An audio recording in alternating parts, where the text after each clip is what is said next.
Hello ladies and gentlemen, it's K-Gibbs GP here and welcome to my review of the 2016 German Grand Prix, and it was a 6th win in 7 races for Lewis Hamilton. So stunning stuff once again from the Brit. It was textbook in how to lead a race from the front. It all started with a fantastic start from him. From second on the grid, he's not going to mind starting second based on how good his starts have been in both Hungary and again this week in Germany. So excellent off the line, managed the pace well when he was in front as well, didn't do too much on the tyres, again managed to get the stint length out of his first set of super soft tyres, and that then set him up for a more comfortable strategy throughout the race. Just left him in a good strong position against the Red Bull duo behind. And it was the Red Bull duo behind, because Nico Rosberg had a disastrous day. Absolutely horrendous from the word go. It was a terrible start from him. A really bad first phase, just totally bogged down and went nowhere. And then the second phase went nowhere again. Got wheel spin in third gear. It allowed both Red Bulls to go through along with Hamilton, even before they made it to turn 1. We all know how short the run to turn 1 is in Germany. So that was a big surprise to start with. And then from P4, Rosberg again just showed that the Mercedes does struggle when it's in traffic. Certainly that was evidence today. Rosberg really didn't make up the ground that you would have expected, given the pace advantage that the Mercedes showed both in qualifying and in some of the Friday running. Essentially, when he did try and make the move on Max Verstappen, that didn't go well for him either. He actually received a penalty, a 5-second penalty, which he served in the third and final stop of the day, for forcing Verstappen off the road. Now, it was very marginal, and in fairness, I don't think he should have got a penalty for it. To explain why, well, first of all, it's rare to see Rosberg actually so aggressive. Usually, Hamilton's the one that's going for those overtakes, that's making the lunges, and this move that Rosberg tried on Verstappen was Verstappen-esque, it could be said. It was from miles back. He made the move into turn 6 hairpin, and ultimately, yes, he did force Verstappen off the road. I'm sure if you're watching this, you've already seen what happened, so I won't bore you with the details on that. Yes, Verstappen had to take to the runoff area, and obviously that is, by the letter of the law, forcing a driver off the road. But Rosberg had the high ground for the corner. He earned that high ground when he went on the inside line. And just like Hamilton did at Turn 1, at Suzuka last year, but also in the US Grand Prix as well, you're entitled somewhat to run the guy on the outside out of road. It's kind of an unwritten rule of motorsport and of racecraft. And so ultimately it was a little bit harsh to see Rosberg penalised for that. And at the end of the day, we don't want the FIA to discourage racing. So making a move up the inside, making it stick, and just great wheel-to-wheel action between the two, it certainly had me out my seat at the time. And we don't want to discourage that kind of action. Firm but fair racing is great racing at the end of the day, and Verstappen's moves on Raikkonen last weekend in Hungary were marginal. This again was very marginal from Rosberg, but ultimately let's not discourage the racing. Rosberg himself, aside from that particular incident, the 5-second penalty that I mentioned earlier that he should have taken was in effect 8-second penalty, as Ron Meadows, the team sporting director, is for use of a better way of putting it, sounded like his finger slipped off of the button on his stopwatch, and so added essentially 3 seconds to the penalty that Rosberg received, because he had to stay in the pit box for 8 seconds in total, 8.2 I think in the final analysis. So that just added insult to injury. And in fairness, in the final closing stages of the race, Rosberg wasn't able to catch the Red Bulls. He just didn't have the pace.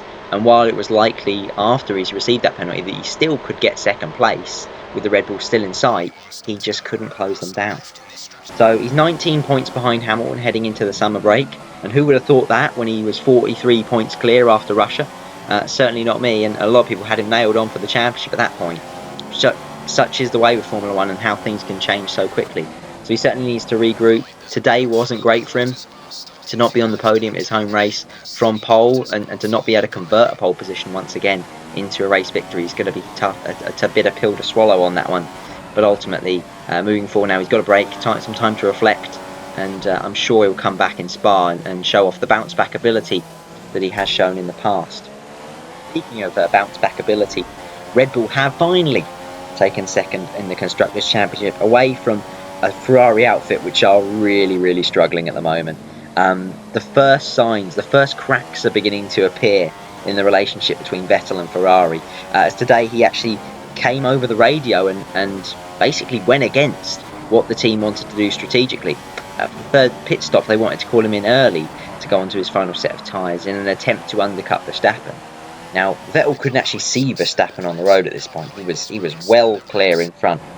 So I can kind of understand why Vettel thought that was a very bold strategic move, and certainly as he was looking to consolidate the 5th place he was in, didn't really make a lot of sense to him at the time. But to go against the pit wall, the guys who have all the data, all the telemetry, and have a full understanding of exactly where everyone's sitting in the race, is a big moment in the context of Ferrari, and it's potentially the first sign of a few that we might see begin to emerge between Vettel and the team, much like we saw with Alonso and Ferrari a few years back now. So ultimately, cracks are beginning to appear, and Red Bull has certainly stolen a march on them. I think it's fair to say that Red Bull are now closer to Mercedes than they are to Ferrari. I'd say that Red Bull moving forward can certainly focus on Mercedes in the next half of the season and not have to worry about Ferrari so much, because they're certainly distant in the mirrors now. And Red Bull's pace today, particularly on the super soft tyre in the final stint, was phenomenal. I don't think they have to worry so much anymore about Ferrari. Those super soft tyres that Ricciardo and Verstappen had on the end were very, very strong. They certainly made Hamilton have to turn the wick up on his engine at one point towards the end there, where Ricciardo was pulling him in at half a second a lap at one stage. And Rosberg certainly wasn't able to close in the final stint either, albeit on the soft tyres rather than the super soft. And that will all fill Red Bull and Milton Keynes base with plenty of confidence as they head into the second half of the season. And certainly they can go on a march and potentially snatch a couple of victories away from Mercedes in the final part of the campaign. Ultimately, I think Singapore is probably the next race where Red Bull will look at and think they have a solid chance of taking the fight to Mercedes and beating them outright, not just because of Mercedes treading on their own toes, but on pace alone. Now, it wasn't such a good day for Williams once again, unfortunately. Massa struggled after a lap 1 incident with, I believe, Jolyon Palmer, collided with the back of his car, potentially damaged his diffuser, but he just, every time the coverage cut over to him, he was just losing positions left, right and centre, which was tough to watch, eventually retiring from the race late on. Valtteri Bottas as well tried a pretty audacious strategy, a 2-stop for Williams, starting on the super soft tyre, of course, that he qualified on, and then doing 2 stints on the 2 brand new sets of soft tyres which they brought into the race. Ultimately, it didn't work out, and it was actually a rare scenario where we actually saw a car hit the cliff in terms of tyre life. Valtteri at the end of the race was sliding everywhere. It was as much as he could do to keep the car on the road in the closing stages, let alone post-competitive times.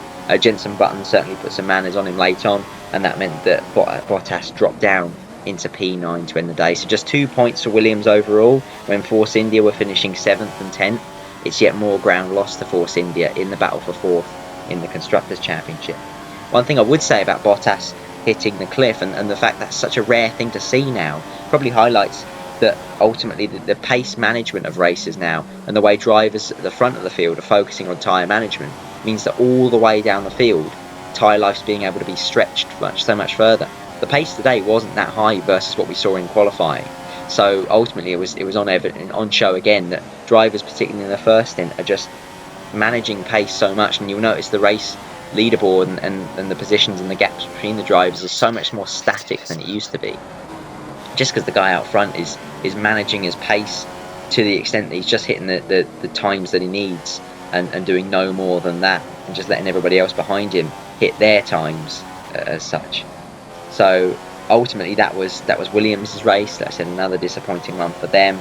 And the closing thoughts really after that is that it wasn't the most fantastic race ever in terms of wheel-to-wheel action. Certainly we could have done with a little bit more, and the wheel-to-wheel action there was unfortunately penalised in the case of Nico Rosberg. Ultimately though, still plenty of interesting points in the race. Poor old Haas again finishing P11, and Esteban Gutierrez not quite getting his second points finish of his career. So disappointing again for them, not quite making it, and disappointing, as I said, for Nico Rosberg, who has plenty of work to do in the second half of the season. Can he stop the Hamilton juggernaut from continuing to steal a march towards a 2016 title. We'll have to find out when F1 returns after the summer break at Spa-Francorchamps as they take on Eau Rouge once again.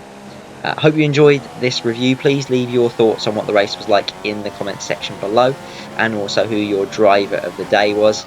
Mine personally, I think, was Daniel Ricciardo, for the way his pace in that final stint really made Hamilton sit up and take notice, and how Red Bull in general are certainly my team of the weekend for how they've taken second place in the Constructors' Championship and really do look like they're going to be taking a fight to Mercedes in the second half of the season. Thanks for watching. Until next time, goodbye.